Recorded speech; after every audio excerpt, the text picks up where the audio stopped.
ছোটবেলা থেকে বলেছি আমি আম্মু আব্বু আমাকে দেখতে পারতো, কিন্তু আম্মুর ভিতরে একটু সমস্যা আছে।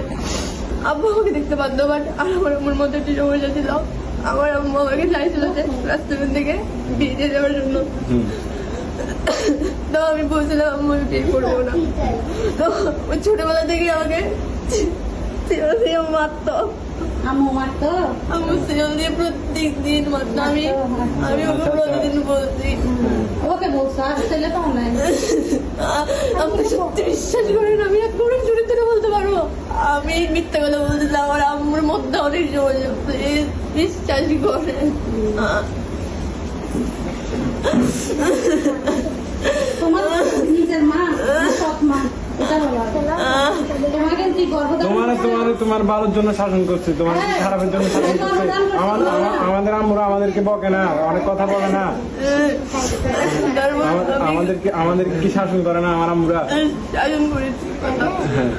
তখন আমার আম্মু যখন আম্মু আমাকে নিয়ে আসছিল রাঙ্গুনিয়া থেকে, তখন আমাকে দাঁড়িয়ে বাজে রাখছে, খাবার দেয় নাই 4 দিন পর্যন্ত কোনো খাবার দেয় নাই।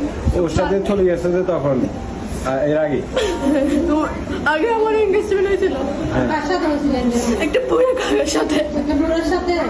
এখন আসছে যে ওটা তো আরো ভালো, হচ্ছে তো অনেক ভালো, অনেক ভালো। হ্যাঁ, এটার থেকে আমার মতো নাতি আছে, না আমার মতো দুইটা নাতি আছে। ওর থেকে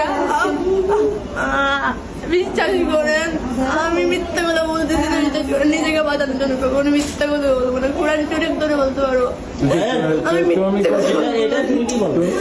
মিথ্যা কথা বলবো না, মিথ্যা কথা বলি না। করছো ঠিক আছে, তুমি তো একটা ভালো একটা মুসলিম ছেলে, তোমাকে আমরা একটা কথা বলতে পারি। তুমি একদম তুমি যদি একটা মুসলিম ছেলে নিয়ে আসতা, করে নিয়ে আসতা, তুমি কি আমরা মুসলিম বলবে মুসলিম মুসলিম হবে। চেষ্টা করো, একদম যদি ভিতর থেকে মুসলিম না হয়, এখন তো ও মুসলিম হবে কি কারণে? তোমাকে ভালোবাসছে ওই জন্য মুসলিম হবে, ঠিক আছে?